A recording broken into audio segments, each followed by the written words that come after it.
Just gonna take a look at this quick, brother. Starting you guys out with a little bit of hip hop today. See, dude, I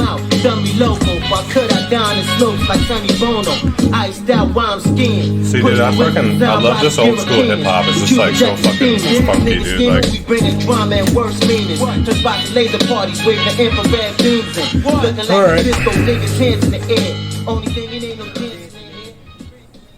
Alright guys, it's been a long fucking time. I feel like it's been a month since we've done an episode.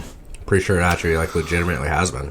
Pretty much. We did an episode before I went to Colorado, right? Which was like a month ago. Yeah, and I'm feeling kind of rusty and kind of weird, so forgive me guys if it takes a little while for me to get in my groove here, but first things first, I just want to apologize for how long it's been since we produced new content for you guys. It has been a fucking wild couple of months. I've had a lot of personal things going on, some professional things. And then I went on vacation, Colorado, and maybe we can start out talking about that a little bit because that was a lot of fun.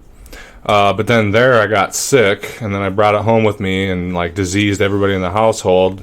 Yeah. I mean, we were what'd you have, bronchitis? Yeah. I mean, I think we were pretty much all borderline pneumonia. I went to the doctor, which is like, it takes a lot to make me want to go to the doctor. Yeah, I honestly probably should have gone, but I just was like... I still have a cough. It's weird. Dude, yeah, you can't quite... It's like still in there getting out the residual phlegm and shit. Yeah. But yeah, we were all fucking... We tried to do an episode like 3 different times, and it was both like there's no technology problems at one time. Yeah, and then yesterday it's never the same to hook this up. It's always something different.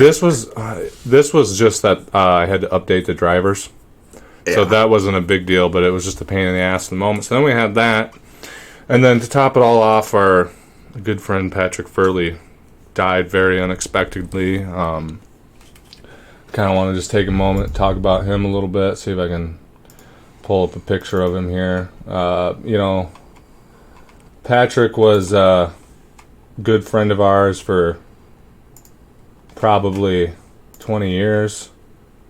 He's the burly son of a bitch right there. Yeah, he had pneumonia, and then he was in the hospital, but, you know. They had sepsis, too, which... What's that? Like infection of the blood, I'm pretty sure. How the fuck did that happen? I don't know yet. I don't think they know yet either. I've been trying to keep up with everybody and kind of talk, but it's like the thing that's crazy about somebody passing away, dude, is like life doesn't fucking stop. Like you still gotta go to work, you still gotta do your chores, you still gotta raise your kids. Well, and you literally had like what we had, like a cough. Yeah, it started. I saw it start, and then all of a sudden he was in the hospital. Yeah, dude, whatever we had was like a very virulent strain of fucking chest cold that just, I mean, it literally killed the guy. I mean... Well, I don't think I've ever had a cough that seriously hurt to cough that bad. Yeah. Like, it was like... It felt painful. It felt like terminal, bro. Yeah. Honestly, in a weird way. Like it did. Yeah, so, you know, after all these things that have been going on and trying to keep it together, that kind of happened. You know, he had pneumonia, he was in the hospital, but he seemed like he was doing fine. And then it's literally on Facebook like 2 hours before this happened. Like, and then stuff. Yeah, and then he went into the ER because he couldn't breathe, and we don't fully know what happened, but we think he might have had a blood clot, and the constant coughing like loosened it up or something. But man, you know, we're gonna miss you, Pat, and I hate to start this first episode in a long time on a depressing note, but you know, we just kind of want to take a moment to think about him, and he was a good dude. And we're going to have a bunch of our friends come in here probably, I'm thinking on Thursday after his funeral, and we're going to do like a little commemorative podcast and kind of talk about whatever, you know, and just hopefully have some fun, not be too depressing, but yeah, just kind of try to remember some of the life and times of Patrick P. for James Furley, because he was a good dude. But anyway, guys, welcome to the Here We Are podcast. This is episode number 13. Yeah, it's pretty cool, man. I'm sorry if I'm really low energy right now. I'm trying to get my vibes going. Should have let the rap music play for a little bit longer, but like I said, we're sorry it's been so long. We are going to get back in the gear of things and start doing an episode every week. like I said, there'll be 2 episodes this week because we're doing this one now for you guys. And then we're going to do the Patrick Furley Memorial podcast. And then, I don't know if we want to talk about this too much, but we have a really interesting guest coming on probably next week. Are you talking about trying to do it Monday? Yeah, we should. Let's not disclose it until. Yeah, we're not going to disclose it, but be very interesting. It's going to be interesting. Local political. I'm not even going to give his name just yet, but he's a local political connoisseur, activist, very involved in our community. Definitely an interesting character, very charismatic, very out there. He's doing a bid in our hometown here of Mason City for city councilman. He is a former city councilman, too. He is a former city councilman. Is it at large, or is it his... It's at large seat. It's at large seat, so that's interesting. Very interesting guy, very good heart, very passionate. We've worked with him on a few activist-related things in the past, and I think that is going to be a killer episode. So we're going to try to get that out to you guys. I'm hyped. I really am. Johnny's really stoked. It seems like you get really excited for like when we have guests. Yeah, it's just, there's something about it that's just better to me. Yeah, it's fun. Like, this is cool, and we managed to do a pretty good show. But there's something about having guests. I'm just checking everything here, make sure we're doing good. It's something about having a guest is just, you know what, guys, we would love to do more guests. It's just really hard. Like, it's hard enough for Johnny and I to schedule around our different things that we got going on. And then you throw in trying to get somebody, especially if they're out of town, like, it's just a pain in the ass. But eventually, we'd like to get to a point where we do a guest every month or something. So we're going to work at it. We got a lot of interesting people that want to come on. So, all right, let me get into this shit here a little bit. Let's do our pitches. All right. Guys, if you want to help us grow, first off, we seriously appreciate all the support we've had from you guys. We appreciate you being patient with us while we haven't been able to produce new content. Because you guys were at 223 subscribers, I was really happy to see that nobody dropped off. I think we would go down one, go up one during this month that we took off. But I think 220-something subscribers in our first 3 months is pretty good. Mm-hmm. And I'm going to dive back in and start trying to get some growth going here. We're just trying to get our minds straight and everything right now. So if you haven't already, please subscribe to the channel. That is our building block. That is our foundation that we are building the Church of the Here We Are podcast on. Anytime we drop a video, come on and like it, drop a comment. Comment about anything. Comment about what you thought about the show. If you have ideas for us to improve. If you have a certain type of guest you want us to come on or have on, or if you yourself want to come on to the podcast, or if you want to be a sponsor or get involved in any way, shoot me a message. I'll drop my email in the comment description box or whatever. To further support the podcast, subscribe to the Patreon at patreon.com/double_D. There you can access all of my written work, including poetry, flash fiction, and full-length short stories, all for less than what you spend on a cup of coffee or lunch every day. Show your loyalty to the podcast, help us grow, and help us make our dream a reality. We really appreciate everybody that's been on the Patreon so far. That helps supplement my income so that I can, work less and do this more. To further support the podcast, check out our sponsor, Bingley's Teas at janeaustinteas.com. There you can find high-end teas handpicked and mixed by the lovely Miss Julia. Or visit Julia in person at 118 East 26th Street, suite number 208, to satisfy that deep tea addiction and be taken on a tea tour of the world. All right, guys, enough formalities, enough saying sorry and all that. Here we are, John Boy. Here we are. Episode number 13. Pretty cool to be doing number 13, man. We're going to keep doing this, and someday we're going to be at 100, and that's going to be it's going to be interesting. Fucking badass. Have to pop some champagne. Probably pop champagne at episode 50. Yeah, right. I think that would be pretty sweet. Yeah, that'd be interesting. So yeah, I talked a little bit about everything that's been going on. Some good, some bad, obviously. I recently got split custody of my daughter after a grueling fight with that for a while. So that's really good news, just to have her in my life more. And it's good news for you guys, even if you don't know me personally, because now I'll have a set schedule with my kid, and I'll be able to plan around this more. I was in Colorado for a while in the Denver area, and that was pretty badass. I saw the pictures. It's just crazy. Dude, my dad messaged me, and he's like, it's literally God's country out there. And if God was going to be hanging out someplace, it'd be like on a mountain out there or some shit, man. No, God would be in LA, dude. No, that place is a fucking shithole. I've never been, dude, but I just know.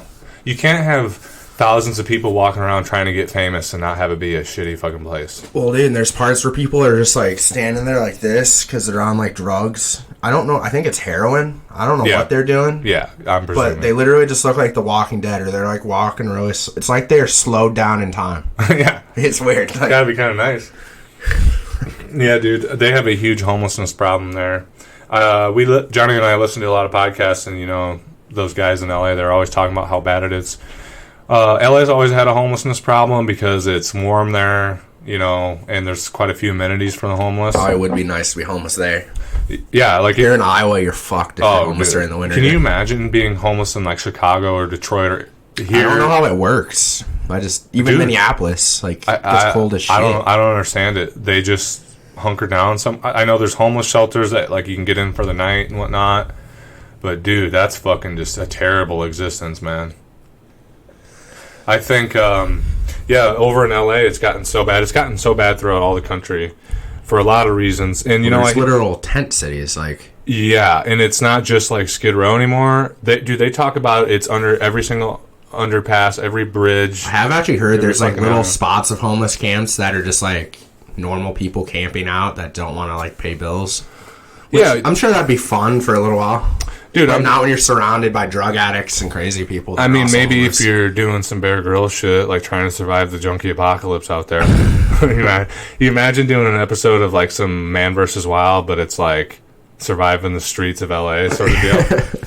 But yeah, dude, the homelessness problem is like a very... And I didn't really think we'd get into this much, but it's worth talking about because it is a political situation. I mean...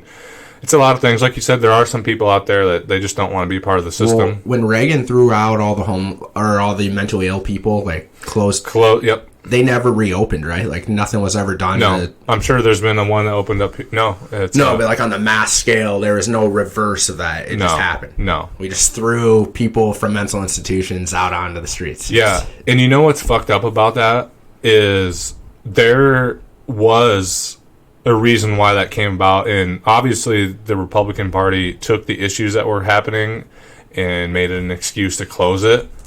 And what was the reasoning for it? The reason, I mean, dude, you've probably seen documentaries about like some of the abuses and like terrible conditions and shit that were coming out. Oh yeah, and dude, fucking But that doesn't mean you close them down and toss them all out. Well, dude, this is what Republicans do. Is they probably had already underfunded it for over a decade. Yeah, there wasn't enough staff. There wasn't enough things like renovate and make better facilities and have better medical training. And then it became a disaster zone. Like dude, it's literally the shit out of hell. Some of the stuff I've seen, I've heard stories, dude. It's a crazy place to work in the first place. Like, well, American Horror Story, the second season, obviously it's overblown and. But dude, I mean, like they were aliens like and shit are, but yeah, but like how freaky it was that bad at times, man. Yeah, and or One Who Flew Over a Cuckoo's Nest. That's a really good example. Yeah, dude. The book is amazing. If you ever get a chance to read that book, it is just absolutely killer. I think I've read the book actually when I was in high school. Dude, it blew my fucking mind. There's like trippy scenes in it and shit, but I don't really want to get in that too much. Spout. But yeah, so then all these different exposés came out, you know, journalists doing their job, and they should have done this. This was good that they did this. They just showed the abuses and terrible situations in there, and then, you know, the Republican Party just capitalized on it. Yeah, yep, and decided to close it down. Dude, do you remember Mr. Warren? Yeah. Didn't you have him as, like, advisee or some shit? Dude, I remember him. Did he ever tell you stories because he used to work in one of those places? Dude, he was literally like a year before retirement. He didn't give a fuck about that at that point. Like, he literally did not give a shit about anything. Oh yeah, he would just talk about whatever. I don't even remember a good story from him though. I just remember him like literally not caring. Dude, he was a legend though. He was a great teacher in a way because even though he didn't like prepare us for tests really, he fucking taught you a lot about the world and got you thinking outside the box. He would have been better as a professor, dude. You know. This is kind of off track, and I know you got a story to tell about Warren. Yeah, but DeGabriel as a math teacher. It's the only math teacher who I ever learned math from. Because he like hammer it into you, dude. Dude, shout out to DeGabriel, dude. It was the only time I actually passed the math class. Don't ask me how I got my high school diploma. Well, yeah, you shouldn't have got your high school diploma. They just shuffled me right along. Yeah, it's bullshit. You're a prime, like, example of, like, our education system now. Yeah. Dude, I literally had a thing with my advisee where he was like... Dude, I didn't have the credits. They were just. Well, dude, they don't hold people back anymore or anything, or fail you really. It's because then kind of fucked up. It shows up on the school district shit, and then they get less money. And then these kids, What is that? The No Child Left Behind thing that was implemented under Bush. That's the dumbest shit ever. Your school's not doing well. Didn't that get like turned over though? Didn't Obama do something? I don't know. I don't think so, dude. It's still there's just so much little shit in politics that like drastically fucks society. We could talk 3 hours a day and we wouldn't cover it all. Yeah, But that's the dumbest thing ever though. No Child Left Behind. It's still like that in some degree. I know, like, oh, your school district isn't doing well because of that. We're going to cut your funding. That's the opposite of what you should do. Standardized testing. It's a failure. Yeah, it serves a purpose in a way as a general gauge, but the emphasis on it. You ever seen that movie about the Hispanic math teacher who goes to like this really terrible school and like actually teaches these kids and they do really great on these like big tests, and then like the Board of Education comes and like thinks they've all been cheating? Oh no, I've seen the Morgan Freeman. They're from, they shouldn't be doing that good. Yeah, it's a good movie from like the 80s. I love that, and it's probably really heartwarming. Yeah, and the teacher like goes to bat for him, and he's like, "You're not just accusing them, you're accusing me." And I don't know, it was like really. You've seen Lean on Me with Morgan Freeman, right? It's like a inner city, or it's not an inner city. I don't know if I have. It was like a really good school, and then it like went downhill, and it was just like fucking the worst place ever. And he comes in, and he's like a super hard ass, and like turns it around. Huh. This is kind of the same. It's a scene where there's this big black lady, and they like are getting prepared for the tests in the auditorium, and she like sings a song, and it's like I was watching it, dude. See, the thing is, I'll watch corny shit like that, and I'll get a tear, dude. Dude, even the cheesiest, dumbest romantic comedy, I'll get a single tear, dude. Like, I mean, I prefer movies like that to the CGI action movies where it's just for 20 minutes. It's like. Sorry about that, guys. Yeah, totally. Although John Wick is the shit. But anyway, I want to tell that story about Warren. He worked in a mental institution. And they had this guy whose name was Smiley, and he had something wrong with him, but he always bit people. And he had like these really, because he was nuts, you know. And he had these like really beautiful like teeth, like big teeth. And he kept biting people, and he bit people one time. They're like, "You gotta stop doing that, otherwise we're gonna pull him out." And they pulled him out. And then he bit somebody the second time. They're like, "One more time, we're gonna pull him out." And then he bit somebody the third time, and then they pulled all of his beautiful ass teeth out of his mouth. But, like, that's fucked up. Like, can't you just... I mean, I don't know if a ball gag that's fucked up, dude. The only experience I've had close to this was when I was getting my CNA certification, and I had to essentially, like, work in the nursing home for, like, 2 weeks. I'm sure that was great. Dude, people with Alzheimer's, man, they get... Although, as a woman, I see why it's a little more freaky. But as a guy, like... Because, like, they'll hit you, and... But if an old guy, like, hits you as a young guy, you're just like... It's not. Oh, you mean deal. Working there as a woman? Yeah. Oh, like yeah. Just some weird stuff goes on. Let's put it that way. Yeah, dude, it's wild. Fucking. Well, Shannon's doing that stuff right now. You know? And she's told me some stuff that's. Yeah, I couldn't do it. It's. I never once worked as a CNA. Sad, that's dude. why. And you know, I don't think inherently putting our older people in assisted living facilities is necessarily wrong. Because I think it is when the person's sane of mind and you just don't want to be around her. Well, look. You know, when people can't take care of themselves, we're busy, we have to get on with our lives, we have kids, we have jobs. Like, I'm not saying it's inherently wrong to, like, have them in an assisted living facility. But what is wrong... nursing home and assisted living, though, are way different. Yeah, but all of it in general, I don't think it's inherently wrong in itself. But the issue is just like everything in capitalism, when you put a profit motive behind things that involve human beings, be it medicine, be it home care, be it education...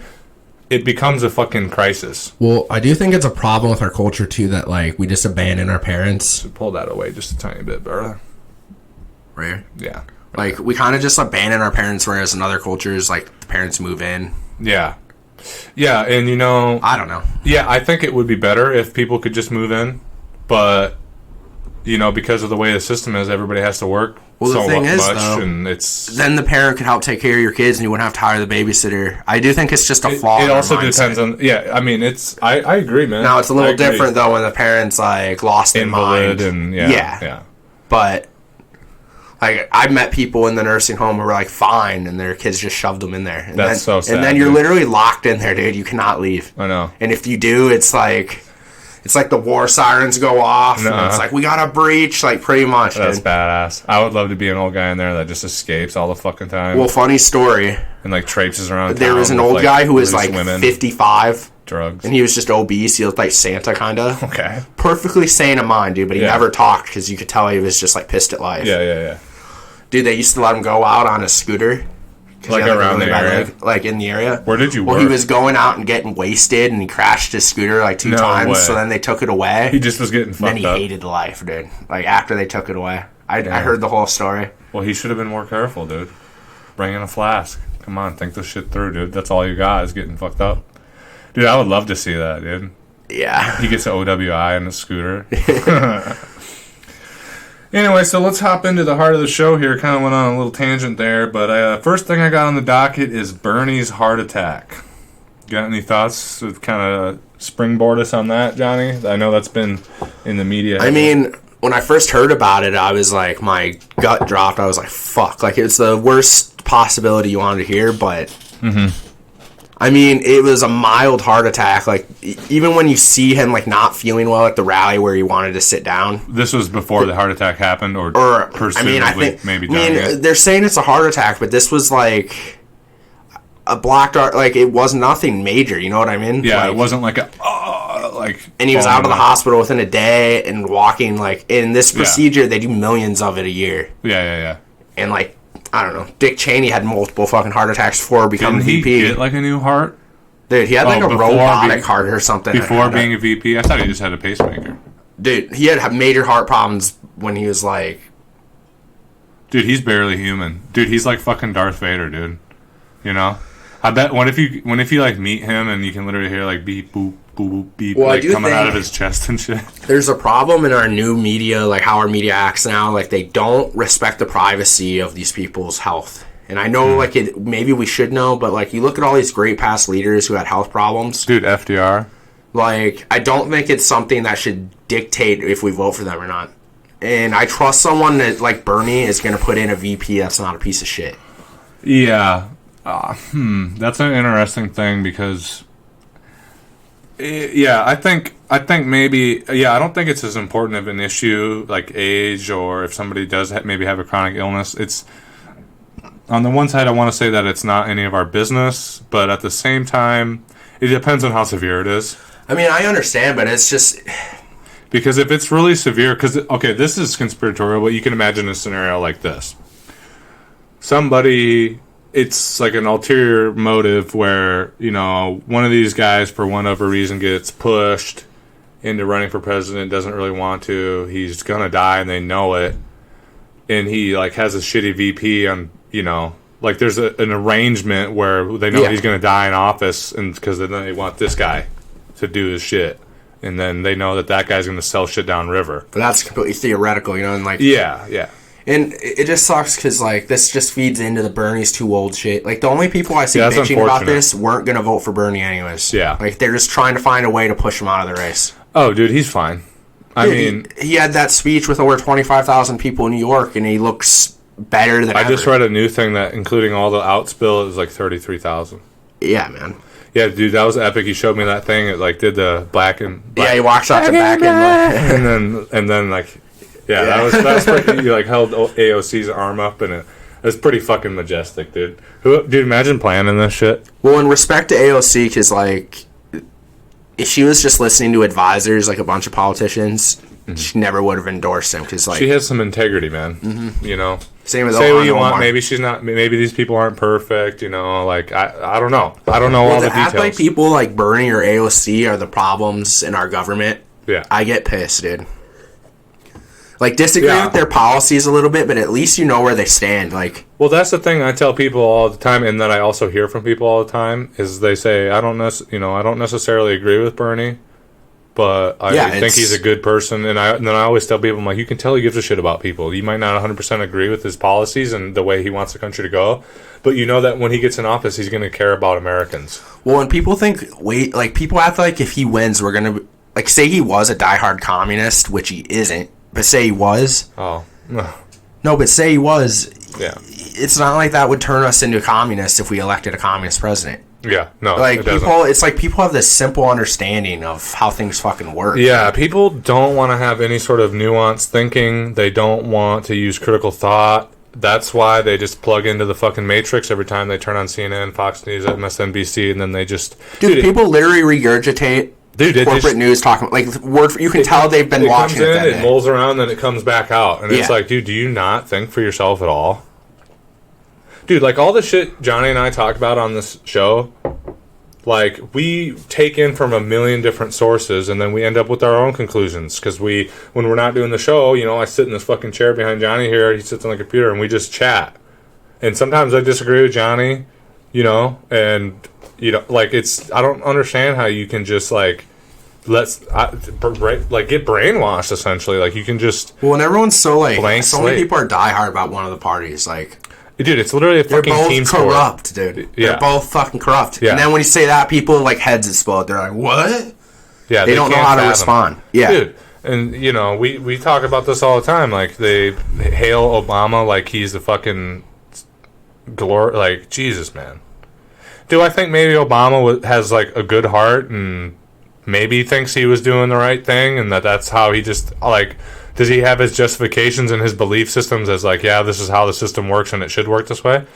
I don't know, maybe. But it still doesn't make him your friend. Man. Well, I was actually listening to a good interview with a guy who, like, studies how the Democrats moved away from, like, labor and unions and, like... Yeah. To more of, like, a business class mindset. Mm-hmm. And, like, really, I understand why, like, rural areas have rejected Democrats, too, because, like... There's a reason why we're losing They have this elitist attitude that they're right... Yeah. And it's like, I don't know. It's just not a good look. Like, dude, no, I 100% agree with you. Like, there's a reason why rural and middle America and the Rust Belt is voting Republican, and it's because... And the party apparatus completely just doesn't even try. No. Which is something crazy about Bernie. He actually goes to every fucking state. Well, you know, the upper echelon of the Democratic Party, I don't think they give a fuck if they lose. No, they exist almost to stop... progressive movement. It's like a bulwark. Yeah. And they don't care if Republicans win because Republicans are gonna serve the same masters. Friends. They all go to the same cocktail fucking parties and fuck each other with goats' heads on. Probably, like, dude. All that weird shit, dude. They're buddies. And then you can tell, like, there's good Republicans, like Ron Paul. I disagree with him on a lot of things. But I would have preferred, like, I wasn't political minded when Obama was in office and Ron Paul ran because we were in fucking high school. Yeah, it's hard to understand anything when I would have preferred Ron Paul over Obama. And there's a reason they screwed Ron Paul. Just because, dude, I'm willing to vote for people I disagree with if I think, like, I at least know what they stand for. I feel like he would have actually tried to, judging on what I know about him, and I am not an expert, but I think he would have taken some things on. He's very anti-war. And, yeah, that's the number one thing I was thinking in my head. And you know what? He's a true conservative in that if the numbers would have come around, the debate would have started about Medicare for all, right?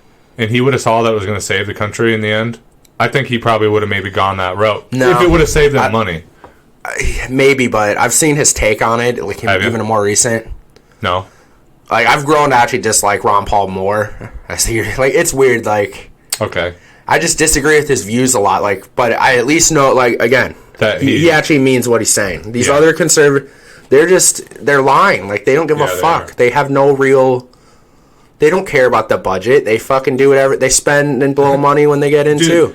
Okay, say what you want about the Democrats, but one of the things I was kind of doing when I was bored was, like, going on my phone and, like, looking at the deficits. Yeah. Dude, the Republicans run up way bigger deficits, man.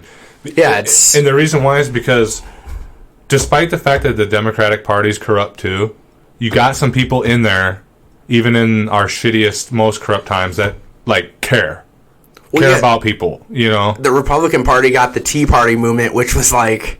Yeah. Radical fucking corporatists. Dude, it's funny how, like, we were kind of growing up in high school and a little after when that was really hitting hard.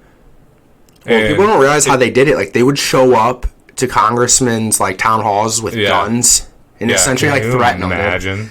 Well, dude, like, you gotta give them credit, though, like, they knew how to fucking get shit. Dude, why can't we have people like that on the side of the leftist movement? Oh, dude, they'd fucking put us down if we showed up with guns, dude. They'd want to take the guns suddenly. Dude, because here's the thing with the right-wing people doing that, is that, like, the Tea Party and stuff, they believe in things and want things that, honestly, the ruling class is like, oh, okay. Yeah. But if you had a bunch of leftists, you know, social democrats, full-on socialists, even communists showing up at town halls with fucking guns...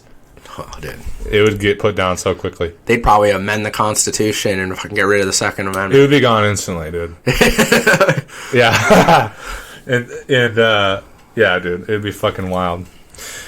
But, you know, okay, so talking about, like, corrupt Democrats, you know what I think, and this is kind of a good segue, what's kind of like a good example of the attitude of Democrats, like what they actually are and what kind of class they come from, is, you know, we saw the Joker movie here, which I don't know if you guys can see this, but I actually got a fucking badass. Oh yeah, dude, that is right there perfectly. Badass. I know we get a little glare in there. I'll try to bring it, but we got this. We went and saw the movie, and I asked one of the girls working there if I could score that, and you always manage to do that. I feel like if I asked, they'd be like, "No, we don't have any." Yeah, I put my charms on a little bit, dude. Yeah, I don't know, you know, because. And, well, dude, it's not even, like, not seductive or nothing like that, but I just, like, I passionately am like, I love that movie, can I please, like, you know. But this is, like, I kind of want to talk about that movie, and this is kind of a good segue, talking about corrupt Democrats. I think Thomas Wayne, in the way that he's portrayed, which is Bruce Wayne's father, obviously, the way that he's portrayed in that movie is like the perfect example of like what an establishment Democrat is. He's from this upper echelon class. If he's not a billionaire, he's a multimillionaire, and he has business interests in mind, but, you know, still kind of want to help people. And he has this, the main thing that I'm getting at though, is he has this entitled thing like that he's better than the working class people. Yeah. Mm-hmm. And it's the attitude of arrogance. Like, they really summed up that perfect vision of what an establishment Democrat is with his attitude. Like, what did he say? He called all of Gotham, like, a bunch of clowns. And he said only he can do it. That's the thing, too. When I heard that, I was like... That's what we hear, Thomas Wayne is always portrayed as, like, this awesome billionaire guy who, like, I don't know, just, like, this loving figure. Yeah. That actually showed him to be kind of, like, a... How he would... People compare him to Trump, but I didn't really even think about that. I just thought of a rich... elitist. No. I saw a guy, the way that I interpret it, and we haven't done spoilers yet, but fucking spoiler. Yeah, this is... We didn't spoil anything yet. Not really. No. Like, this isn't anything that's going to fucking foodbar the movie for people. But yeah, guys, spoiler alerts for the Joker movie. Probably be like 5 minutes right here if you want to skip ahead. Yeah, you can skip past it 5-10 minutes. I'll try to keep it to that. But yeah, just this attitude of like only he can do it, and he has this like smug attitude towards working class people. He thinks they're foolish, thinks they're stupid, thinks they're lesser. But at the same time, I could see like the way I interpreted it kind of is that he does actually care about making the city better, reducing crime. Yeah, I didn't get that he was just a piece of shit hungry for power. I actually get like he would have been a good mayor in a weird way. Yeah. But yeah, I don't know. It's weird. Yep. But yeah, man. So you saw that movie. What did you think about it? Like, just fucking, I was blown away. That movie's an absolute masterpiece. But I don't know if you have any thoughts you want to pitch in. I don't know. It was definitely really good, and it was just weird to see how he starts like an uprising. Yeah, he becomes almost a martyr in a weird way. A martyr, yeah. Yeah, I pronounced that wrong. Did you see you guys know I like correct Johnny like on his enunciation and shit like. Yeah. Every time. I'm just trying to make you better, dude. Like a grammar fucking Nazi. I'm not a grammar Nazi, though. I'm just trying to help you, dude. But, yeah, and I don't know. I wish there was, like, a little more time of him as the actual Joker in it. Yeah. Like, I like the build-up to it. But... Yeah, I mean, dude, So the main thing with this movie is it follows Arthur Fleck, who is a struggling comedian and a clown that's obviously mentally disturbed. He's a nice guy. A little bit of a nitwit, too, though. You notice he can't spell right? Oh, is he retarded? It kind of felt like it, because if you looked at what he's reading... I guess I didn't notice that detail. Shouldn't say retarded, dude. That's a risque word. Well, dude, they banned the retard word. If you're retarded, it means that you are... It's not a fucking thing. I'm not saying that you're mentally handicapped. I'm not using it as a derogatory term towards mentally handicapped people. I'm saying that you're a slow person. Well, an actual fact here, I just want to say it. Huh. I have an aunt with Down syndrome. She's called me retarded before. Yeah, because you are. Like, you're retarded. Like, it's not...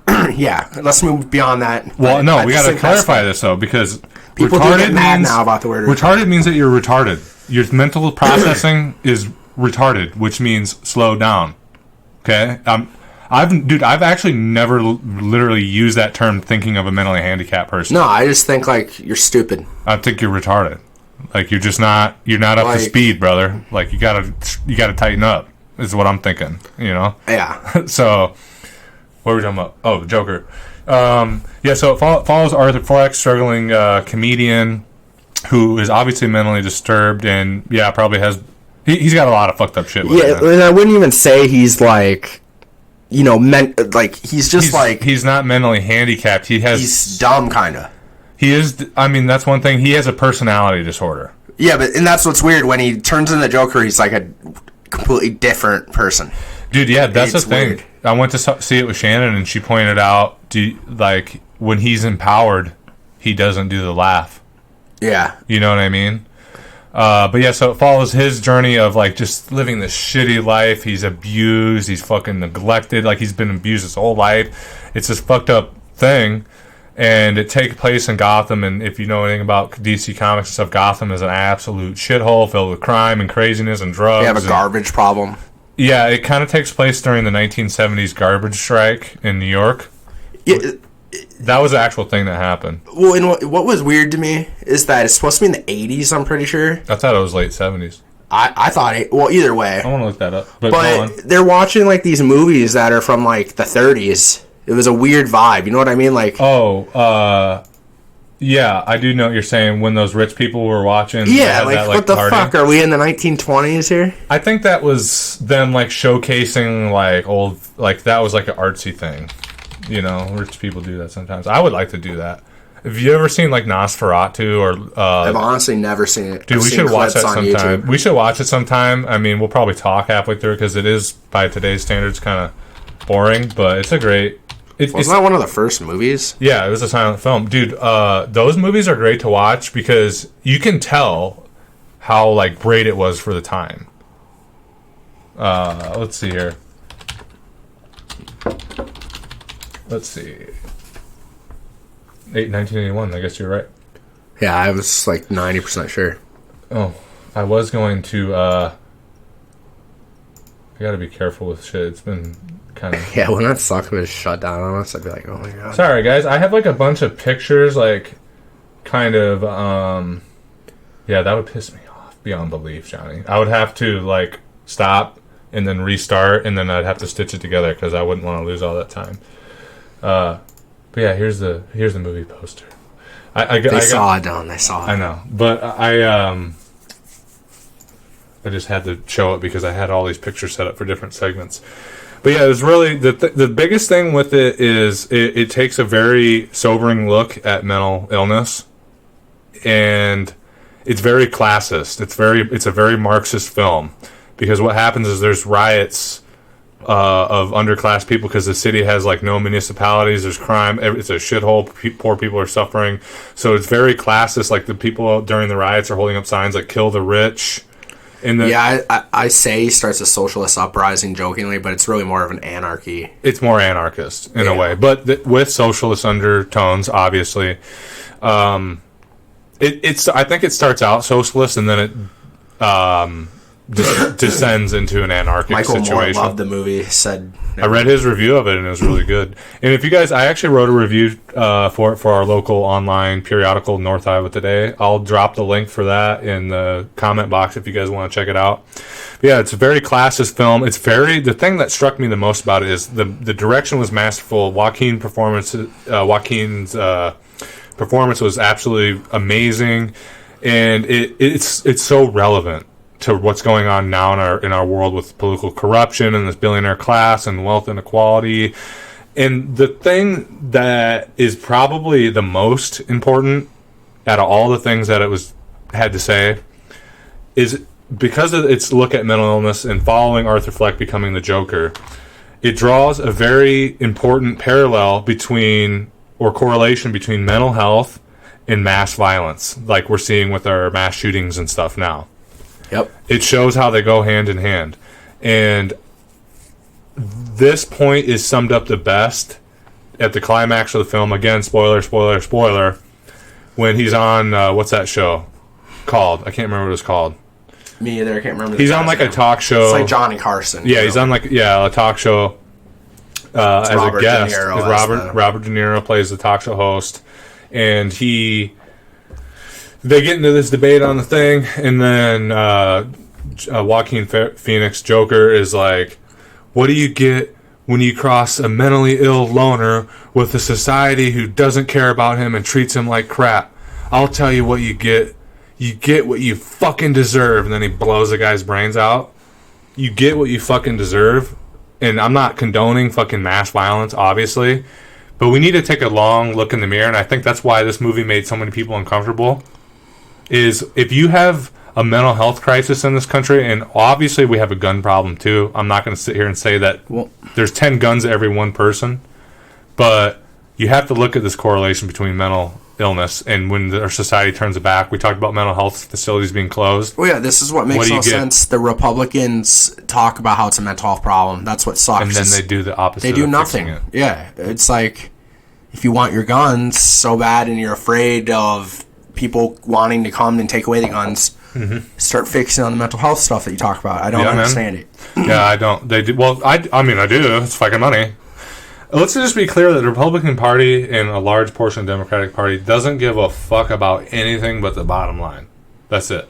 Money. Lining their own pockets. I would say the vast majority. Like, everyone always has to be like, in some of the Democrats, and I think it's most of them. 3/4. Like, look at what happens. I don't know, dude. Even the ones that aren't nearly as bad, they still toe the line with the scumbags. Well, here's what I don't. You know what I think the bigger issue is inside of the Democratic Party, besides it being infiltrated by soft money. In a sense, what might be the bigger thing is it has a lot of dumb fucks in it that don't understand what's going on. Mm-hmm. I think that's a lot of it. Because you know what, I'm not going to sit here and tell you all these Democrats are bad people. I think a lot of them think they're fucking doing good, and they think they're doing their job, and they're proud to serve, and they care about the country. They just are dumb, and they listen to what they're fucking told because they don't know any better. I think, in a sense, that's a bigger problem even than the soft money. Is people aren't educated in this country. Even our fucking leaders aren't. They're lawyers and they're businessmen and shit, and they, you know what I'm saying? They're not teachers. Well, dude, literally, they're not. What's the majority? Like, I want to know the percentage of who are like former corporate lawyers that are now government officials. It's like, it's got to be like. We could probably go on though, but we could probably look up fucking the amount of lawyers. It's be at least 70%. Like, okay. I'm gonna look it up like this. What is the number one profession of people in Congress? Let's just say. Yeah. The dominant professions of members are public service / politics, business and law. Business and law, like the public service and politics, that's one thing, but business and law, dude. That and most identify as Christians. And Protestants collectively constitute the majority of religious affiliations. Yeah, bro, it's fucking... God, that scares me when it does that. It's fucking... I'm sorry, but it takes more to have a proper government and run a society than businessmen and lawyers. You know? That sort of culture is just... You need to know more than that. Like, I've heard this discussed before on different podcasts and, documentaries and stuff. Where are the scientists? Where are the nurses? Where are the engineers? They wouldn't know what they'd be doing. Dude, they can fucking figure it out, and they'll have perspectives. What's the thing? They may be lawyers, but a lot of these guys aren't reading the bills or writing them anyways. They just have... they show up. They'll maybe have staffers do it, but I've even heard a lot of times they'll just fucking... Dude. They're told what to vote, and they do it. Yeah, I know, because they're doing what their fucking job tells... Well, no hold votes on this bill that's like 1,000 pages, and you won't even get to see the bill till like an hour before the vote. Dude, I know. How are you going to read 1,000 pages?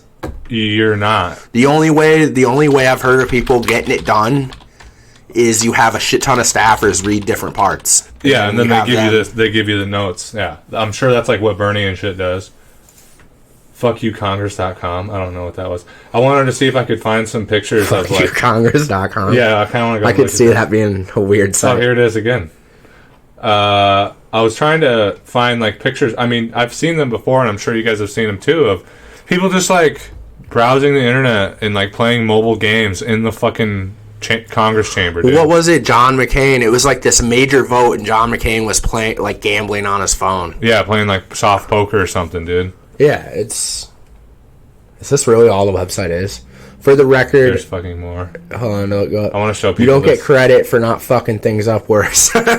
Yeah, so, like, I was trying to look up pictures of, like... Here's one last fuck you to get us through the holidays. Please don't make us update this site in anywhere. Source Politico? What is that?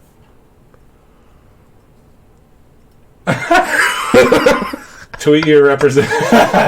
Tell the elected official from your district that you fucking had enough. Do more than fuck around. This is great. It feels good to vent. Sometimes really fucking good. We all know frustration never accomplishes much on its own. Educate yourself. Make sure you vote.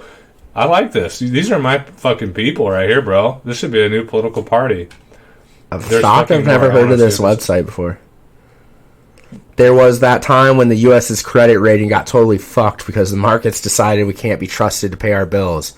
Guess which branch of government bore the brunt of the blame? You don't fucking say. It's the legislative. Is there more? Representative John Fleming once fell for an Onion headline about an abortion plex, and now he thinks that economists predict all sorts of things.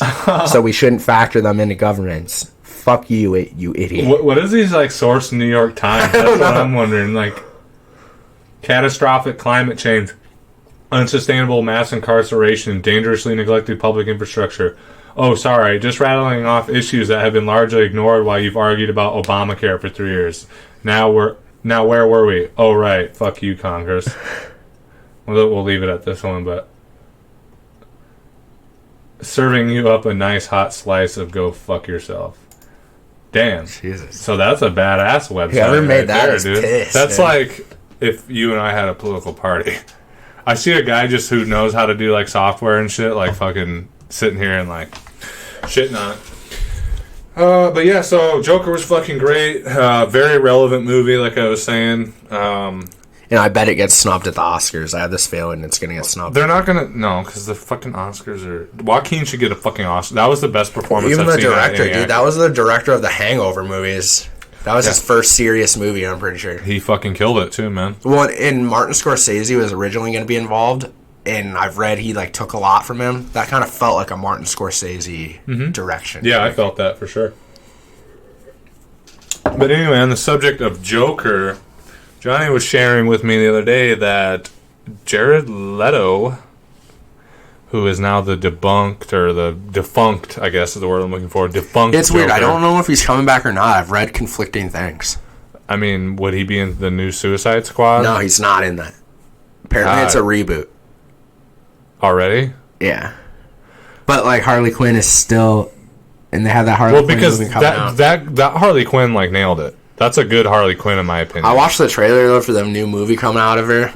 It really looks like shit, dude. It seems just kind of porno. It's just an excuse to see that actress in fishnets and short shorts, bro. Yeah. That's what it feels like to me. It doesn't feel like a good movie. That's all I know. Well, I'll say I like her as Harley Quinn. But anyway, fucking... so you've probably seen all these memes going around about, like, people shit-talking Jared Leto. because his Joker, I'm sorry, I gave him a chance. I've tried to be nice, but it was garbage. It was fucking terrible. Especially when you compare, he's right smack dab between Heath Ledger and Joaquin Phoenix. And he's tried to say, like, if he filmed a lot more scenes, and it would have been better if they had... I doubt it. I don't think so, dude. I'm sorry. Yeah, I don't... There is nothing I liked about the Joker. Even his laugh, like, annoyed me, like... It was weird. It was bad, wasn't it?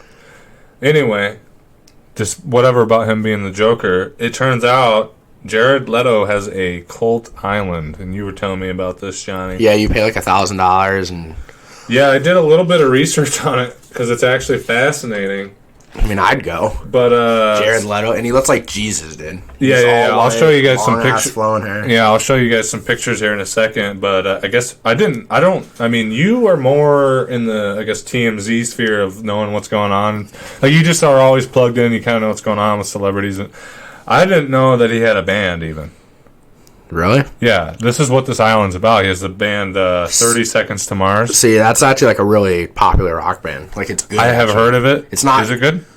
Oh, yeah. I'm sure you've heard the songs. There's a couple songs that were, like, big, like, 10 years ago. I can't think of the name. I remember hearing the name, but I'm not hip, dude, so I don't know fucking shit. I listened to hip-hop from the 1990s. No, yeah, like, it was a legitimate rock band. It wasn't like when a celebrity wants to go sing. You know what I mean? Like, it was, like, legitimate. I could see him being good at music. I want to say it was before he was even really a big actor, but no, because he was in movies in, like, the 90s. And yeah. Yeah, so he has a band, 30 Seconds to Mars. So, like, this whole cult thing, he has an island, and what it is actually it's like a festival experience. And this is the official description. It says, Mars Island is a 3-night all-included festival experience. Relax and restore with yoga amongst the trees. Take a dip in the pool. Catch a midnight screening, probably of a Jared Leto film. Take a dip in the pool, and gaze at the stars, and catch 2 intimate performances with 30 Seconds to Mars. Mars is an experience like no other. I feel like they're admitting drug use. Admitting to it? Admitting, like... omitting? Yeah, like not talking about it. Well, there's you're not going to fuck... Dude, it's a festival, bro. What do you mean? Yeah. But anyway, so apparently... You've seen... I'll show you guys some of the pictures here, because that kind of, like, gives you a vibe of what's going on here, you know? That's a great one, dude. It is. That makes me want to believe. Okay, that's a majestic photo. I'll pop this open for you guys here. So yeah, here's Jared Leto. Everybody on this island is wearing white. As you can see, I don't even see one dude there. Do you? There are dudes there, but it's mostly women, and that's kind of sketchy too. Yeah. But apparently the band has a loyal following of girls called the Echelon. And there was a tweet from several people saying things about it being a cult on Mars Island, including saying, yes, this is a cult. And, I mean, look at that. I'd say it's pretty damn close to being a cult, you know? I have a couple more. Kind of small. Sorry if the quality's not best on these, but here he is giving some kind of speech, or that's cult shit right there. Yeah, the other one was like maybe just an epic, like, I have a whole harem of ladies, but look, they're almost all chicks, bro. You see what I'm saying? Yeah, that's interesting. Yeah, probably some weird insemination practices going on here. And this one looks really cult-like, because it's like, this almost looks like a fucking baptismal thing here, guys. Damn, it sucks that it's blurry. Yeah, but you can kind of tell what's going on still. I didn't realize it was such a fucking beautiful place wherever they are, though. Yeah, Mars Island, dude. I wonder if he owns it, or if it's like owned by the band, or what. But, yeah, so that's some pretty fucking wild shit, for sure, dude. Let's see what else I get on there. Obviously, like you guys can see, Leto's dressing like Jesus. He gives speeches. The thing that really, I mean, it might be a festival or whatever, but everybody's wearing white. And that's just fucking weird to me. Yeah. And I don't really even know what to think about dude, those pictures. Would you go?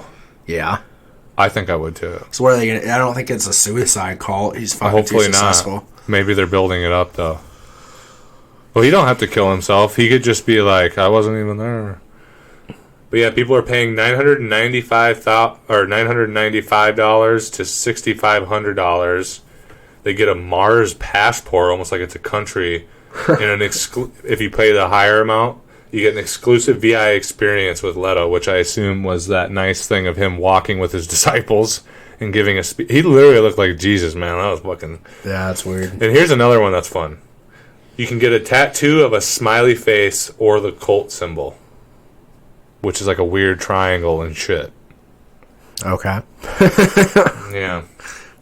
Nothing commemorates your weird cult-like appreciation for Jared Leto and his band than getting a nice fucking smiley face tattooed on your body for the rest of your life. That's great. Yeah, so that's a little bit of a weird one I wanted to share with you guys since we were already kind of talking about the Joker. Kind of hop into the next thing here. There's been, the Trump border wall is in and out of the news, obviously.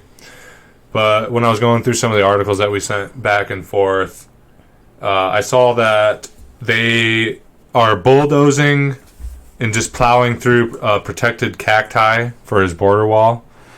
It's at the Oregon Pipe Cactus National Monument, and they're like Saguaro Cacti. And I have a picture of kind of like... It's not like they're just like some little cactuses and shit that they're fucking tearing up. It's literally a national forest, like a national monument. And, I know a little bit about these. It's a very beautiful part of the country. But these cactuses are like right here, guys, is like how tall we'd be. Like, they're huge. Huh. You know what I'm saying? Like, and I know a little bit about these because my grandma lived in Arizona and she used to kind of tell me about it. Dude, they're like giant, dude. Like I'm saying, like as tall as me. How old are they? Are they like really old? Like... They're very old, and I've heard of them being like several hundred years old, 50 feet tall, like just giant, right? It's fucked up. And they're just plowing through it. And the thing about it is, like the U.S. Army Corps of Engineers said that they were going to do a relocation program, which is where they dig them out and then move them. Mm-hmm. But recently, I don't have the footage because we can't seemingly get our thing to sync up with the computer while we have Streamlabs OBS up. But they're just bulldozing these things, man. It's kind of sad to see. Just to make room for a border wall, which isn't going to do shit to stop. And I'm sure you've seen... Yeah, that's stupid. You've seen the videos of people just climbing it in like 30 seconds flat. Yeah. Well, look at that wall. What were they thinking with that? Like... It's literally like these, like you can just go like this. Yeah. I don't understand. That's just ridiculous, dude. And I think there's supposed to be spikes at the top, and there isn't. Even then, they're gonna find a way to get past spikes. Yeah, like people are gonna figure it out, dude. They already have probably a network of hundreds of, if not thousands of miles of tunnels that are just already. Yeah. There's no getting around it, dude. If people want to... Here's the thing. If people want to do something, they're going to do something. People want to get somewhere. You can throw as much money and time as it is, or whatever resources at it as you want. You might stop some of it, but you ain't going to stop all of it, man. And you're just wasting money. Just like the war on drugs has been a colossal waste of money. But the thing with this is just one... I don't even know what to think about it. It's so fucking stupid, dude. It is, man. It's a waste of time. It's a waste of money.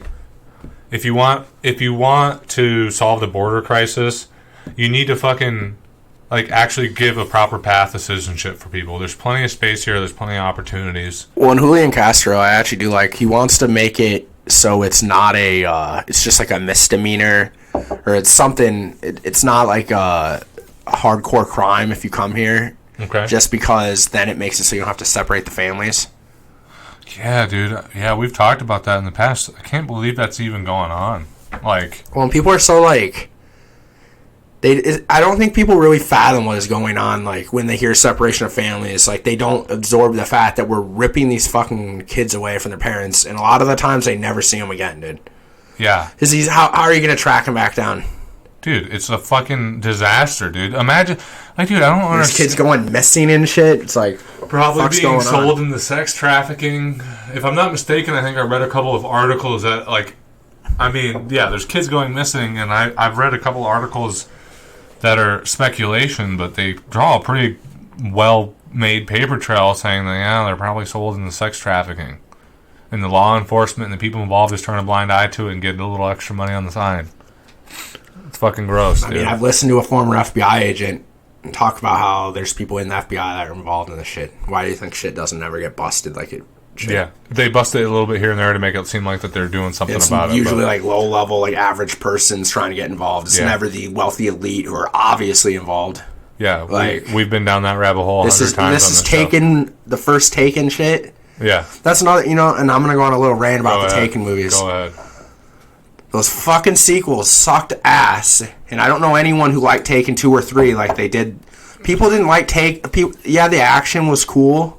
But people liked it because it was exposing, like, sex trafficking. It was disturbing. Yeah, that is what people, not the fucking, they made him into, like, a superhero. That shit's like, God, that pisses me off. I know. I remember when we went and saw the second one, we were, like, excited. And then it was poop. I mean, I didn't hate it, but I was like, dude, this is not what it didn't have the vibe of the first movie. No, it didn't, man. It completely fucking missed. But Liam Neeson got that fat check. The only reason I didn't completely hate it is because, like, I just like to watch him. I mean, Liam Neeson for a few years was like the biggest guy. Yeah, yeah. Like he was the guy, dude. Yeah, he was. I think was it. And then he did a bunch of fucking movies where it was just all the same fucking action. And you're like, all right, go away. There was that one where he's on a plane. There was that one where he fought the wolves. Never watched the plane ones. The wolves one sucked too. I thought, dude, that would have been. Yeah, that one I, like, looked forward to, and I was like, dude, that could have been a great fucking movie, actually, if they would have, like... But it was rushed, and it felt fucking poopy, you know? Yeah, moving right along, my friends. You know, I saw an article, I guess this is actually back in July or August, but 55 years ago, segregation was outlawed. This year, 55 years. Which is crazy. That was in my dad's lifetime, my mom's lifetime, my aunts and uncles. Yeah. How old's your dad? 60. I'm really bad with remembering people's ages. 65. I think. 65 or 66. Yeah, man. Just think about that for a minute. You know, one of the things I hear a lot from right-leaning people is they say things about black people like, oh, they got a victim mentality, and slavery was years ago, and they need to get over it, and this and that. But then, dude, you don't think about segregation only being ended 55 years ago. Like, to you and me, and most people, I think we think of it as, like, the distant past, man. But that was... It is to us. But I mean, yeah, but that was the 60s. Like, when you think about, like, Woodstock and, like... fucking all just that whole, you don't think of the 60s as being really that far ago. Like, yeah, kind of, but you know people that were born in the 60s. They're your parents and grandparents. 50s. Yeah, man. So, like, you don't think about that shit being far away, but for whatever reason we think about segregation being like, oh, that was so long ago. Meanwhile, dude, if you got an older black person walking down the street, they remember it. They remember having to drink, like, your neighbors, your older black neighbor. He fucking probably remembers, dude, being told he had to go in the back door. He had to fucking sit on the back of the bus. He had to drink out of a shitty water fountain. He couldn't go into certain restaurants. He couldn't go to certain churches. His kids, he couldn't go to a school because of the color of his skin. And this guy's still alive, still walking around, you know? And I think it's important that we think about that shit sometimes, dude. We got to put shit in perspective. And, dude, here's the fucking thing. I'll give people a little fucking timeline here. You know, people in America, right? I think the slave trade, the African slave trade, started in the 1600s. Okay, so let's just use the year from 1600 till 1865, roughly, right? They were just slaves. They were bought and sold and abused and whipped and fucking mutilated and raped, right? Yeah, that's a long fucking time, right? What happens in 1860? Literally treated worse than like we would have dogs and cats. Yeah, and shit. Dude. Yeah, it's fucking weird. So then you think about this, and then Abraham Lincoln frees the slaves, ends the Civil War, right? They're free now. They're freed men. They have the right to vote and stuff too, right? See, did they? But I don't think they had the right to vote after they were freed. I'm pretty sure they had the right to vote. Let me look this up. I think that might be wrong, dude. Because I was just actually listening to something about all this. I don't think they were given the right to vote until sometime after. Dude. It might have been the Civil Rights Act. Literally, dude, it might have been. I think they could vote though, dude. Amendment. I'm pretty sure that 15th Amendment. Yeah. Yeah. Yep. And when was that then? 1865. That was okay. Yeah. But it didn't matter. Because what happened is after they were freed, you know what they did? Right away, all the southern... about 1877 was the end of the Reconstruction period. And the Reconstruction period was known for the northern government sending people down there to administer and make sure shit was getting done right, rebuilding the South, making sure blacks got, and for a period they got into positions of government, they could vote, we were taking care of them. Then there's all this politics and shit that happened. In 1877 a Southern Democrat got into power, and Reconstruction, as they call it, ended in 1877. And what happened from that time period on is, and this actually happened before 1877, they started doing laws. So you just had millions of free black people in the South now with nowhere to go. Some of them were able to share a crop, but the vast majority of them were just loitering around down there. So what the governments, city governments and state governments and county governments did is they instituted loitering laws. And you know what they did? They arrested them and then sent them to prison for years and had them working as slave labor immediately. Jesus Christ. Okay? And then that time period goes on for a while and things kind of stable out. And then what do you got? You got Jim Crow laws for another fucking 100 years, literally. Yeah, really, you got the new Jim Crow with the... That's a good book everyone should read. Did you get through all that? I don't think I got through all of it, but I get the gist, and I've read... What's the new Jim Crow? It's the prison system that we have now. Oh, yeah. The fucking... Yeah, the drug crimes. And the thing is, it affects white people too, but it really affects disproportionately African American. Yeah, because so we had Jim Crow, and then we had the Civil Rights Movement, right? I'm gonna go to the bathroom. And then that fixed things. All right. But what happened also during the Jim Crow time, and then after, is there was still a lot of racism. The racism didn't just go away. And what realtors would do, property owners would do, city governments would do, is they would do these things called redlining, where either landlords wouldn't sell homes to black people in nice areas. They put them in ghettos. Literally, the ghettos were engineered by city governments and real estate people to keep black people in a certain area. And they would do this other thing where if they knew there was going to be an influx of black people... because sometimes the companies use them as cheaper labor, they would tell all the white people with nice homes in the area, get out of Dodge, sell your house now before it's too late, the black people are coming. And so then they'd sell all their houses, and then the property values would plummet, and then over time, slowly, the area would turn into a ghetto or another slum. And then you move forward even more years, and you have the war on drugs, which a lot of people don't know this, and you and I have talked about this, Johnny. There's released recordings of, I think it's a Nixon aide, a top aide in the Nixon administration, saying that they organized the war on drugs not because they cared about the public welfare or health, but because they wanted to associate drugs and crime with the hippies and with the black people. And so the war on drugs was literally created or heightened in the 60s and 70s in order to start this process of mass incarceration that we see in black people. And it all works together. People are like, that's all bullshit. Dude, it's all these systems that have worked together to, whether it's specifically to keep black people down or just to make sure that there's an underclass of people that are cheaper for labor or whatever the reason may be.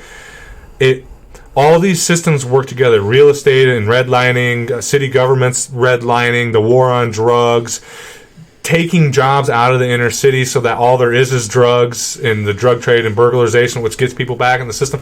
It all works together to the point where we're living in 2019, and it's probably something like 3 out of 4 people in the prison system are black. It's a new, and here's the thing, it's slavery, dude, because I want to fucking read something to you guys, actually. The 13th Amendment, all right, guys, is what ended slavery, right? Now, I want to fucking read this to you, because this is why the mass incarceration and private prison system and war on drugs exists. It says, Section 1, neither slavery nor involuntary servitude, except as a punishment for crime whereof the party shall be duly convicted, shall exist within the United States or any place subject to their jurisdiction, except as a punishment for crime. So they put that there on purpose, dude. Oh yeah, they put it there on purpose so that they knew that they'd be able to incarcerate people on a mass scale, and it took them time to do it, and it reached its apex where it really took off in the 80s during the crack epidemic. And now we're at where we're at now, where not only do we have black people literally enslaved, we have corporations like Victoria's Secret, fucking Victoria. It's fucking crazy to me. They're using slaves in our American prison system to make their products so that they pay zero in labor, and it's fucking disgusting, dude. It is. But yeah, racism's gone, and black people need to get over it. I'm sick of hearing black folks get upset about something that happened 100 years ago. Meanwhile, half of their fucking friends and relatives are locked up over drug crimes because the fucking system hates blacks. Yeah, get over it, guys. God damn it. And police are killing black people on the street every day, but that's their own damn fault. Fucking gross. Watch somebody take that out of context. Because that's the fucking world we live in now. Yeah, so 55 years ago only has it been that whites and blacks were allowed to mix in this fucking country. And it's so hard for people to fathom that there's still racism, but there is. And I know it kind of looks like you're getting a little burnt out there, Johnny, but we'll try to power. You feeling good? You feeling good? All right. I wish I had some more coffee. But, so moving right along here, guys. We've talked in the past about, the United Auto Workers strike going on with GM. I think I got a picture here for you guys. So we've talked about that a little bit. We talked about some of the strikes going on, about benefits being stripped and whatnot. There's been some updates since then. There's actually been a lot. I really encourage you guys to look into it on your own a little bit, but there's a couple of stories that stood out to me that are kind of moving this along, and so I read an article saying that General Motors paid their CEO $22 million as it closes 5 plants in America and lays off 15,000 workers. And notice the corporate media is complacent in not talking about this. Yeah, I don't hear dick about it. People don't know about these. Well, and that's what's great. Like, these strikes are still happening without the help of journalism. Yeah. You know what I mean? Yeah, I know. If the journalists did start talking about it, oh shit. Dude, imagine a world where we get Bernie Sanders in office and start making changes, and especially to the media system. And here's the thing, as president, he's going to be able to just he can flip the switch and be broadcasted all over the fucking place. Yep. So imagine, as the president, they're going to have to, they can kind of do what they do with Trump, but he's going to be portrayed in a favorable light to a certain degree. So imagine if we get people like him in office, how the narrative will potentially change and how much more that would strengthen movements like these. Well, I was saying this to my brother as well. Watch the media become very more pro-Trump if Bernie gets the Democratic nomination, dude. Really? Why do you say that? Dude, because Trump helps their interests in a lot of ways. He says fake news, but he's good ratings for them, and he's not doing anything. So they're going to become pro-Trump? Oh, if Bernie wins the primary and then it's going mano-a-mano. Yeah.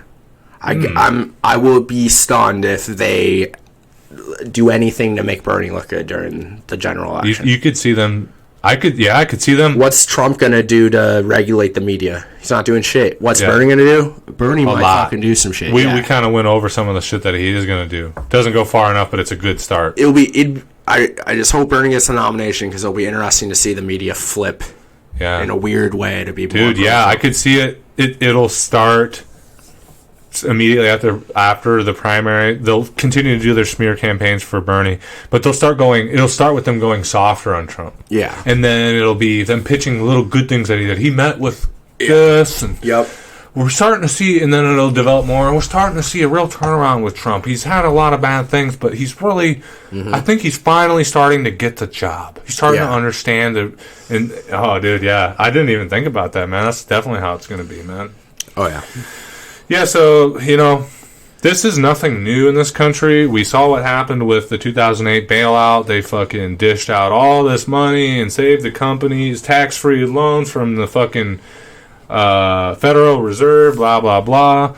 You know, these companies collapse because of their own foul practices and their cheating and their fucking bullshit. And they get a fucking write-off. And then, you know, a couple years down the line, we hear about these CEOs and people getting fat fucking bonuses. Bigger bonuses than they ever had in their whole lives. That's because they just got all that fat government money. That's the good shit, you know? And so this is nothing new, guys. It happens every fucking day. I don't know if any of you guys have lost your job or being laid off or from a business clothing, but I'm gonna tell you right now, they're still paying that CEO big bucks. Well, and let me say something else. They cut these workers' health care. So, you know, you would think the corporations and stuff would want a single payer. Yeah. Because it takes the burden. Yeah, you would think so. But you know why? They want the workers to have to rely on the fact that this job gives them health care so they can exploit them. Yeah. I mean, I knew that, but yeah.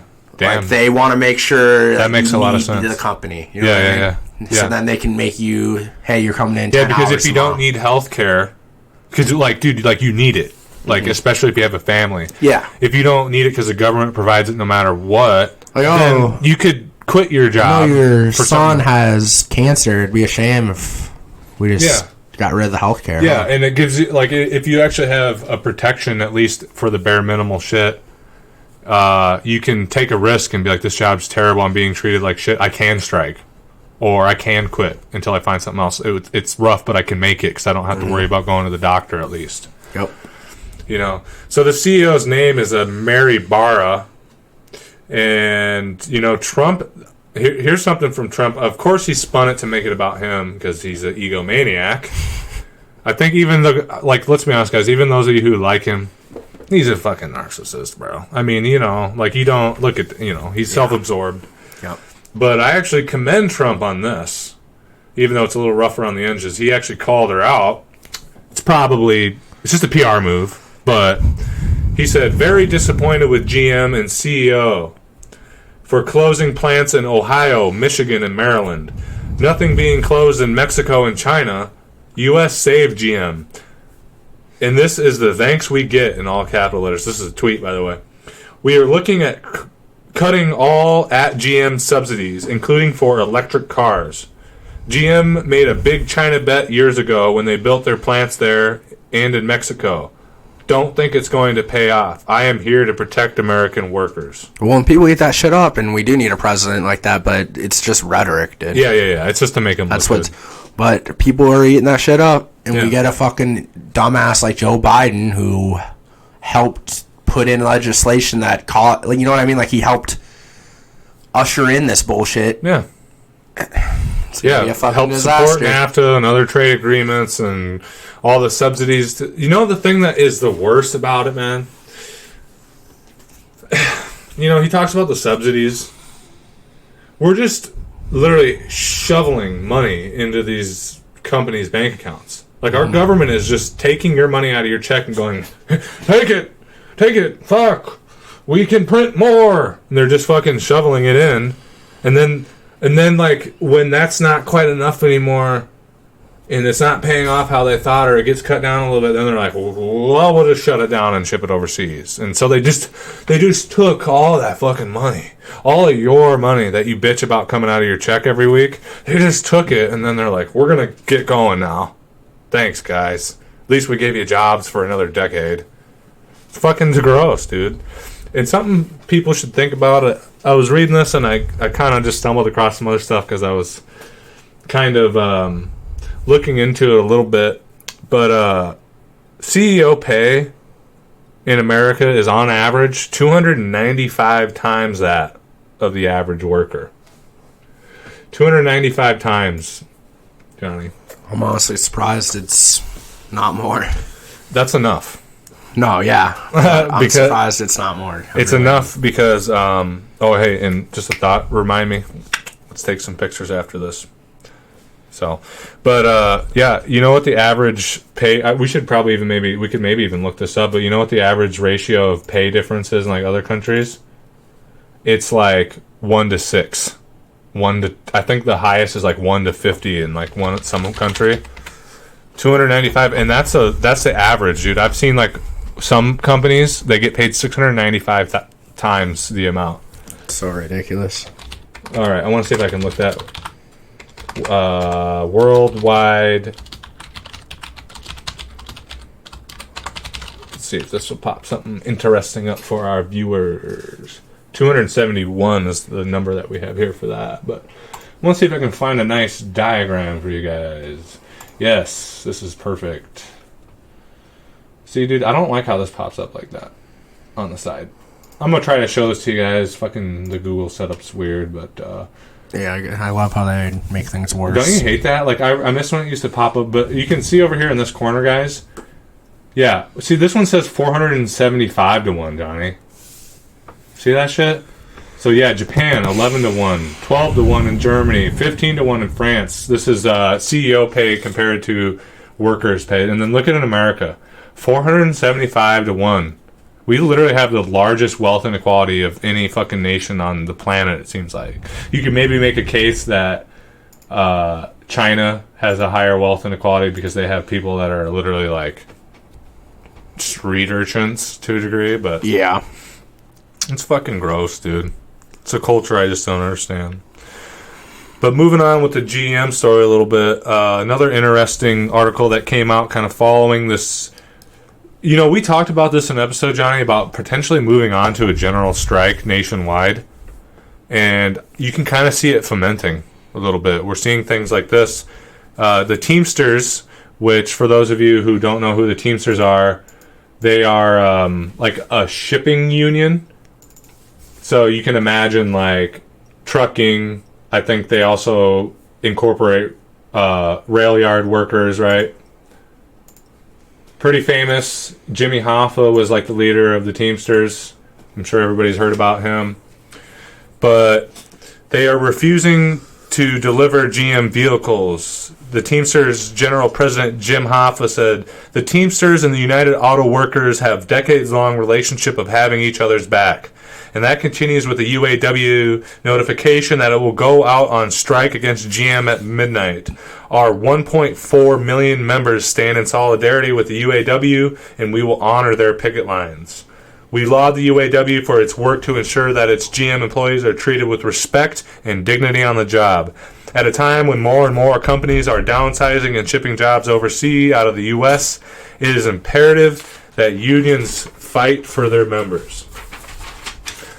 And like I was saying, Johnny, this kind of touches on, you know, when we discussed the UAW GM strike in the beginning, I'd like to see this. We see this union teaming up with another union, a large union. This is the building blocks that could eventually create a general strike. And one of the things that we talked about is like a general strike being essential to implementing real change. Mm-hmm. If you can imagine a scenario where unions are strong enough to support and we have a social safety net strong enough to support people, where everybody can just not go to work, everybody, and it'll shut down and fucking, you know, it'd be glorious. Can you imagine? It needs to happen. Can you imagine taking part of that? Well, that's the thing. Like, strikes are what works. Doing these like random fucking marches for like 2 hours on a Saturday, yeah, are not going to do shit. I'm sorry. No. I mean, they're cool. I take part of one. I've taken part of one in Washington, D.C. It helps awake people. It's a message out. Yeah, but it's not enough. It doesn't actually... You really think, like, the big business people are, like, shaking? Oh, they don't give a fuck. Yeah. The pink hats are marching downtown. Oh. Yeah, it doesn't matter, dude. No. You know, with the pink hat or the pussy march or whatever it was, that was great to see. It was cool to see. If women... really want to make sure their rights are secured, they should just not show up to work. And it's got to be organized, though. Yeah, it's hard. But you know what? We haven't seen this kind of shit in a long time, bro.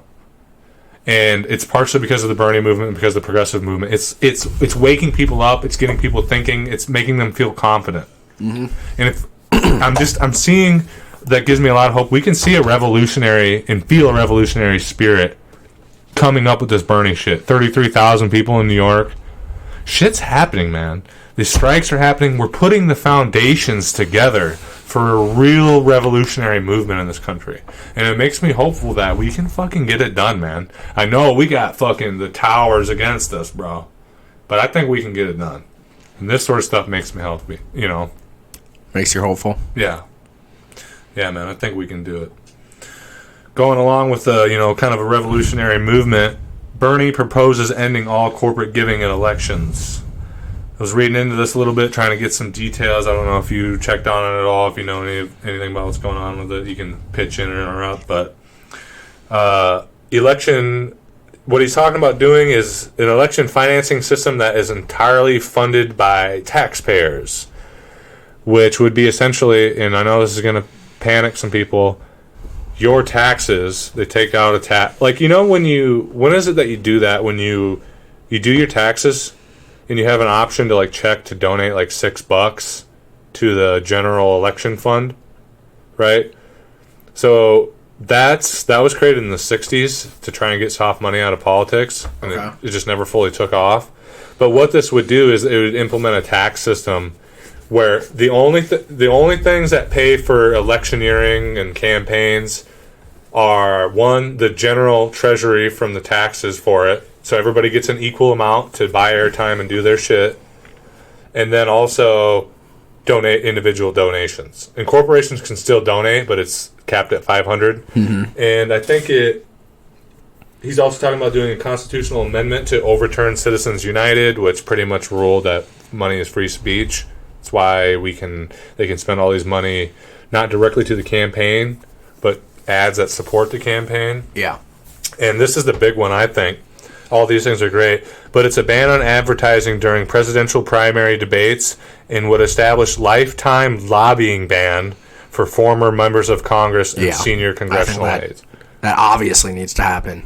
Yeah, that'll go a long way in changing the system, because now there's no point in you doing the congressional work if you're not going to be able to go on to make that fat check in the company. Yep. It's not going to completely stop it, but it's going to put a lot of douchebags out of work is what it's going to do. Yeah, man. It's great. Yep. But last couple of things, been some controversy going on. The Southpark controversy. Have you seen that episode? I haven't seen the episode. Have you been watching this season? They put that online for free, so you should watch it. I should. At southpark.cc.com. If you get a chance, you should send it to me, because otherwise I'll forget. Yeah, it was... Dude, it wasn't even that bad. Fucking China's so stupid, dude. Yeah, what was weren't they making fun of Xi Jinping or something? I don't really know what the whole story is. Yeah, it was like... It just talks about, how China, they ban stuff. Like, really, it's just talking about what China does. Yeah. But it really wasn't even, like... It felt short, like it was a fast episode and almost rushed, it felt like. Yeah. I can't believe it caused all this controversy. Yeah. I mean, dude, and this is coming in the wake of, certain things that have happened, like NBA. I can't remember exactly what it was that the NBA does, but do you know much about that? They have a big market in China. Like, NBA is really popular there. Yeah. Well, even LeBron James has said some stuff in favor of China. It's weird. So what is it? Is it what is it that the NBA does in order to cater to China? Do you know even? I'm not really. I don't really know how, as a game, you're catering to a. I don't know. I don't really know. Well, yeah, that's fucking weird to me. But this is. It's not just the NBA though. This is. I think they just don't want players talking shit about China in general, about the making any kind of statements. Yeah. Okay, that makes sense. And I'm sure there's some other weird things going on where maybe they advertise in a weird way. I'm sure they're selling hella jerseys there, shit like that. I'm sure. Dude, I didn't even think about that. That's a big fat paycheck for those fucking owners and. Oh yeah, dude. Yeah. But see, the thing is, it's not just the NBA, and it's not just this little outrage that's happened over the South Park controversy. There is a very clear connection between the entertainment industry in all its forms and doing certain forms of censoring or incorporating certain things or producing certain products that aren't necessarily catered to American audiences, but they're catering towards the Chinese audience. A good example of this is one of the reasons I feel that World of Warcraft went downhill is they catered to the Chinese market. In the Chinese market, sorry, did I interrupt you? No. The Chinese players expect pay to win, and Korea's the same way. They have a vision of how MMORPGs and games should be, and it's very cash centric and very steamroll and very copy and paste. And they also censor a version over there. And some of the movies that you see over here that don't do very well here, but they still get produced, like Fast and the Furious is actually a good example, although that does do well here, is because Chinese market eats it up. Well, did you know in one of the Marvel movies, they'll add scenes too with Chinese actors?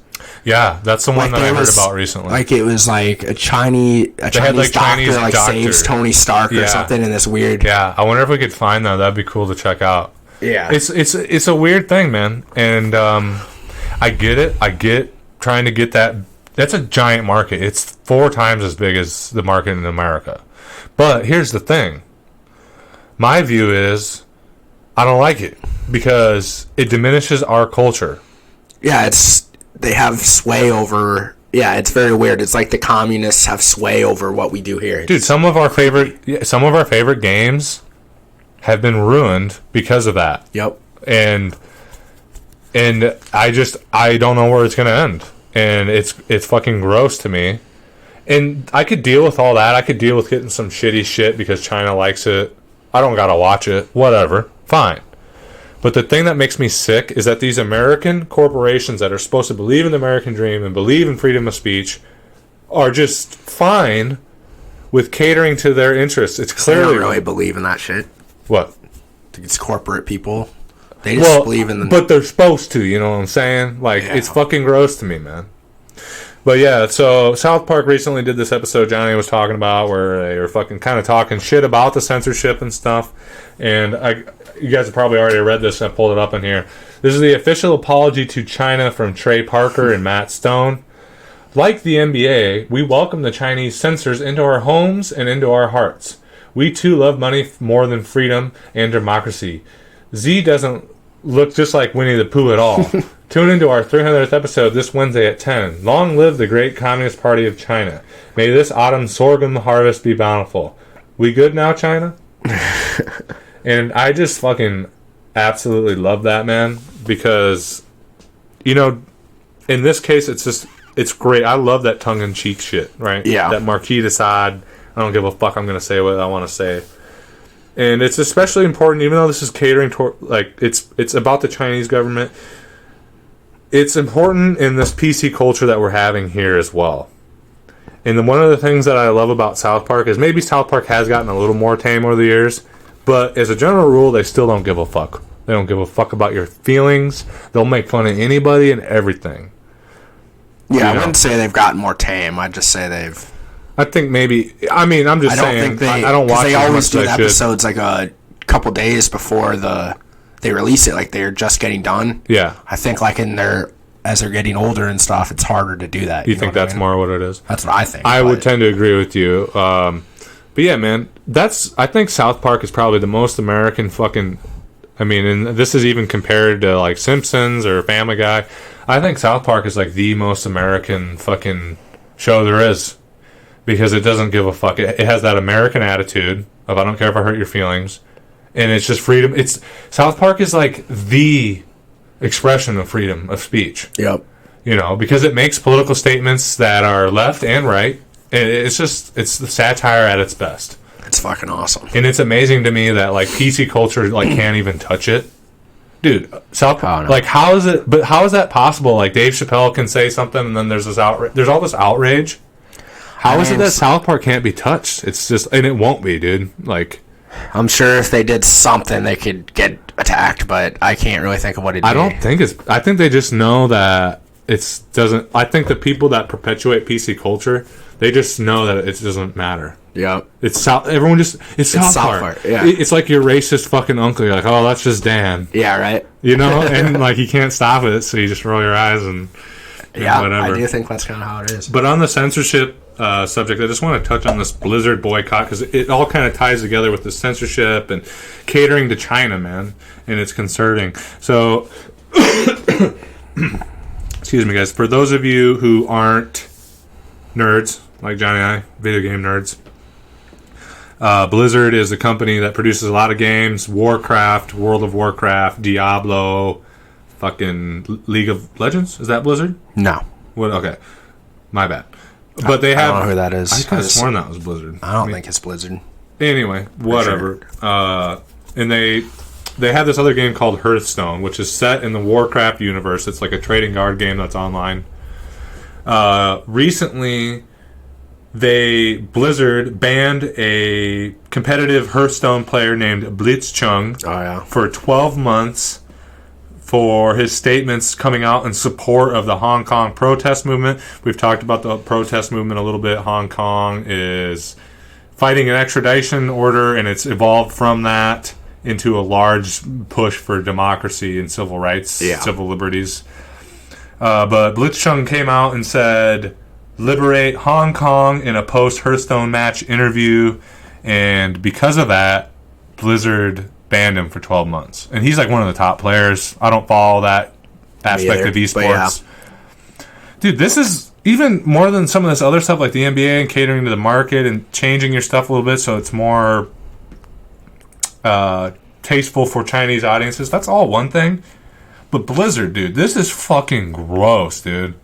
You banned a player. He didn't say anything offensive. He didn't say... Yes, it's a political statement, but how are you going to ban somebody from that? That is so anti-American, man. Like, he didn't say anything bad. He didn't say fuck China. He didn't say this or that. He didn't say killing... Because, dude, if they don't do something about it, China will start banning Blizzard games from fucking... I know. And that's fucking gross, dude. And dude, we already talked about how China... because of China, Blizzard has fucked up so much of the shit that you and I love. That millions of Americans that grew up playing, you know? Mm-hmm.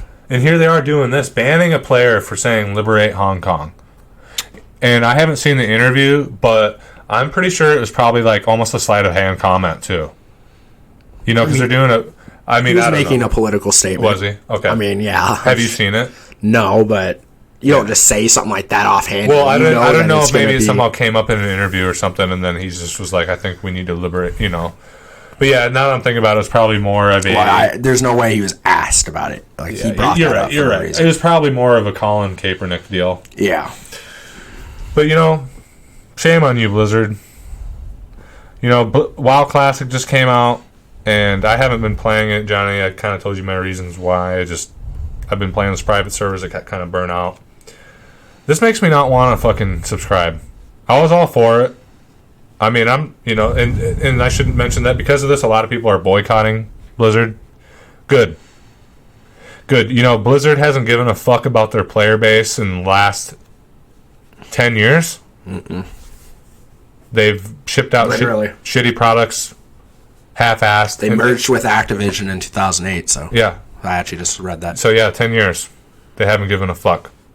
Yeah, people are really blaming Blizzard, but at this point it's Activision, dude. It is, but it's the same thing now. It's Blizzard Activision. Yeah. So yeah, shame on you. Boycott them. I don't, and it makes me sad because I love World of Warcraft, man. But you know what? If you want to play World of Warcraft, go check out a fucking private server, dude. Fuck them. At this point, World of Warcraft is such a fucking like cultural thing that it belongs to all of us. Just like fucking apple pie and baseball and shit. You know what I mean? Like, it does. Like, fuck you, man. Fuck you. Yeah, it's disturbing for sure. Yeah. I don't even know what to really think about it because it's... Yeah, man. It's sad. It's worrisome when I see this shit. China is a rising power. I don't want China to be our enemy. Totalitarian government. I don't want China to be our enemy. I think Chinese people are good people like everybody else. But the truth of the matter is, Johnny, the paradigm of the modern world in the 21st century is changed. Mm-hmm. It's no longer the American century. Is it the Chinese century yet? I don't know. Maybe not quite yet. But we're in a different time. This isn't a hegemonic, unilateral world where America is running the show anymore. We're still running the show, but the grip is loosening. And I'm afraid, in particular, of what American companies are going to do.